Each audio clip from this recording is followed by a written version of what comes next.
अगर आपके पास legal notice आया है चेक बाउंस का तो घबराइए मत। इस वीडियो में आपको बताऊंगा कि आपको क्या करना है, सिंपल है, स्टेप बाय स्टेप। चले स्टार्ट कर। जानने के लिए कि लीगल नोटिस आने का है तो आपको क्या करना है, पहले जान लेते हैं कि चेक बाउंस में होता क्या है। जैसे कि स्क्रीन पर आप एक फ्लो चार्ट देख सकते हैं। आप जब किसी को चेक इशू करते हैं वो बैंक में प्रेजेंट करता है, किसी वजह से जब चेक बाउंस हो जाता है तो लीगल नोटिस वो आपको दिया जाता है 30 दिन का। इसमें चेक देने वाला अगर 15 दिन के अंदर पेमेंट नहीं करता है या उसके नोटिस का जवाब नहीं देता है, जो कंप्लेनेंट यानी कि जिसके पास था, जिसने चेक प्रेजेंट किया है, वो कंप्लेंट केस कोर्ट में फाइल कर देता है। कोर्ट प्रोसीडिंग शुरू होती है। कोर्ट प्रोसीडिंग के बाद जजमेंट उसमें आ जाता है। क्या कर सकते हैं वो हम आगे वीडियो में क्या करते हैं। नोटिस मिलते पहले आपको देखना है कि नोटिस वैलिड है कि नहीं। वैलिड से मेरा मतलब है कि जब आपको नोटिस मिलता है चेक बाउंस का तो उसमें एक अमाउंट लिखा होगा जो चेक अमाउंट है। क्या वो अमाउंट चेक अमाउंट से ज़्यादा मांगा गया है? मान लीजिए आपने किसी को लाख रुपए का चेक दिया लेकिन उसमें उसने 1.5 लाख आपसे मांगे कि मेरे आपको 1.5 लाख रुपये देने, आप वो दीजिए, डिमांड 1.5 लाख की। क्या जो नोटिस है वो चेक बाउंस होने के 30 दिन के अंदर दिया गया है? इस जितनी भी डिटेल्स हैं वो आपको चेक करनी है।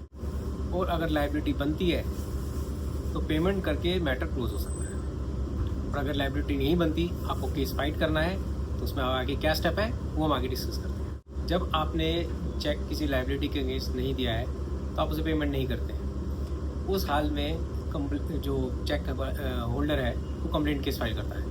कंप्लेंट केस फाइल होने के बाद आपके पास क्या क्या डिफेंस रह जाते हैं, देखिए इस वीडियो में हम जानते हैं। चेक में मेन डिफेंस ये रहता है कि क्या चेक फोर्सफुली साइन करवाया गया था या किसी को आपको बहला के फुसला के चेक आपसे लिया गया था? क्या चेक किसी लाइबिलिटी के अगेंस्ट था? कहीं वो आपने किसी को लोन के लिए, किसी ने आपसे पैसे मांगा और आपने चेक दे दिए कि यार ठीक है मैं आपकी हेल्प कर रहा हूँ और ये फ्रेंडली लोन है, लेकिन वो चेक बाउंस हो गया। आपने किसी लाइबिलिटी के अगेंस्ट नहीं दिया था, आपने उससे एज ए फ्रेंडली लोन वो चेक दिया था।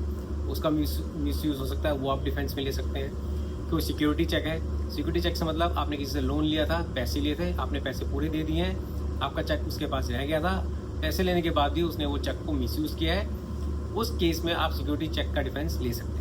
आपको अपने जितने भी डॉक्यूमेंट्स हैं, एविडेंस हैं, व्हाट्सएप, ईमेल्स, जितनी भी इंफॉर्मेशन आपके पास है उस चेक से रिलेटेड वो आपको इकट्ठी करनी है और आपको अपने एडवोकेट से हायर करना है, आपको एडवोकेट से मिलना है जो कि आपका केस फाइल करेगा। आपके अपने डिफेंस के लिए डॉक्यूमेंट्स तैयार होने चाहिए। इसमें बताऊं कि ऐसे ना बहुत, जैसे हमने जो डिफेंस डिस्कस किया, इसमें बहुत सारी ऐसे सुप्रीम कोर्ट की भी रूलिंग्स आई हैं जिसने चेक की मिसयूज़ पे राहत दी है। अब केस को प्रूव करने का जो बर्डन आपको कंप्लेनेंट के ऊपर शिफ्ट करना है। वो कैसे करना है? आपको डिफेंस लेना है। जब आप कोर्ट में जाते हैं, कोर्ट पहले दिन आपको नोटिस दिया जाता है, आपसे पूछा जाता है कि क्या आप अपनी लाइबिलिटी में गलती मानते हैं, क्या आप अपनी लाइबिलिटी मानते हैं, क्या आप अपनी लाइबिलिटी मानते हैं। उसमें आप बोल सकते हैं कि आपने ये चेक किस लिए दिया था, पूरी वजह बताइए। उसी लाइन ऑफ एक्शन पे आप अपना केस फाइट करिए। जो आपका एडवोकेट है वो उसके बेसिस पे कंप्लेनेंट को क्रॉस एग्जामिन करेगा, अपने एविडेंस को भी प्रोड्यूस करेगा और डॉक्यूमेंट्स को प्रोड्यूस करेगा। उसके बाद बर्डन कंप्लेनेंट के ऊपर है कि वो साबित करे कि हाँ ये कोई लाइबिलिटी बनती है, जो लाइबिलिटी के अगेंस्ट ये चेक था। और एक और इंस्टांस ये हो सकता है जैसे कि अगर चेक लाख रुपए का है लेकिन आपने कुछ पेमेंट दे दी थी तो अब लाइबिलिटी सिर्फ 50,000 की रह गई है। चेक लाख रुपए का था, उसने पूरा का पूरा लाख रुपए का वो चेक लगा दिया। सुप्रीम कोर्ट की भी जजमेंट है इस केस में चेक लाइबिलिटी ही स्टैंड करता।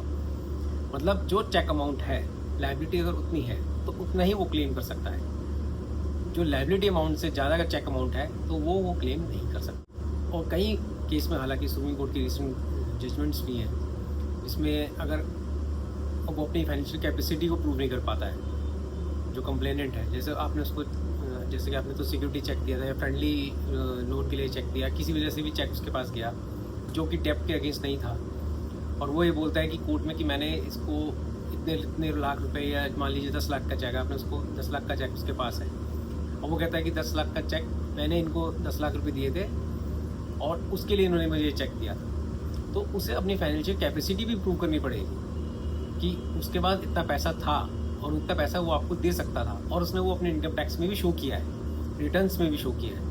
हवा में कह देने से बात नहीं बनेगी। सुप्रीम कोर्ट ने इसके लिए भी जजमेंट पास की है जो कि आप अपनी स्क्रीन पे देख सकते हैं। चेक बाउंस का केस है वो कंपाउंडेबल है, यानी अगर मेरी राय ये है कि अगर आपकी लाइबिलिटी बनती है या वाकई चेक आपने किसी लाइबिलिटी के अगेंस्ट दिया था और आपका उसको उतना पैसा देना बनता है, तो वो आपको सेटल करके पैसा देके वो केस वहीं ख़त्म कर लेना चाहिए। ये भी एक ऑप्शन है क्योंकि ये केस कंपाउंडेबल है। जो कि कोर्ट के अंदर समझौते के साथ खत्म हो जाता है। अब एंड में मैं आपको कुछ बताऊंगा कि डूज एंड डोंट्स, आपको चेक बाउंस के केस में क्या करना है और क्या नहीं करना है। वैसे आपके स्क्रीन पे भी आ रहा होगा। आपको लीगल नोटिस का रिस्पॉन्ड टाइम से करना है। मतलब अगर वो जो भी चेक के लिए वो क्लेम कर रहा है, अगर वो आपकी नहीं बनता है, आपकी कोई लायबिलिटी नहीं है, तो आपको उसको प्रॉपर तरीके से रिस्पॉन्ड करना है टाइम के अंदर, मतलब 15 दिन के अंदर उस नोटिस का आपको रिप्लाई फाइल करना है। लॉयर इमीडिएटली आपको लॉयर अपॉइंट करना है जो कि आपका केस कोर्ट में फाइट कर सके। अपने बैंक रिकॉर्ड्स, मैसेजेस, डॉक्यूमेंट्स, इन सब को आपको इकट्ठा करना है जो आपके काम कोर्ट में केस को डिफेंस करने में आएंगे। जब भी कोर्ट में सम्मन होगा, कोर्ट से आपको सम्मन आएगा अपीयरेंस के लिए, आपको अपीयर होना है। अगर अपीयर नहीं हो सकते तो कम से कम एडवोकेट आपका अपीयर हो जो आपके बिहाफ पे एग्जाम्पशन उस दिन के लिए आपकी ले सके। कि पर्सनल एग्जाम्पशन मतलब आप उस डेट की हियरिंग पे अगर अपीयर नहीं हो सकते तो एडवोकेट वहाँ अपीयर होकर एप्लीकेशन में आपकी एग्जाम्पशन ले, क्योंकि ये क्रिमिनल कोर्ट में मैटर चलता है। तो जब भी सम्मन मिलेगा आपको कोर्ट में जाना है।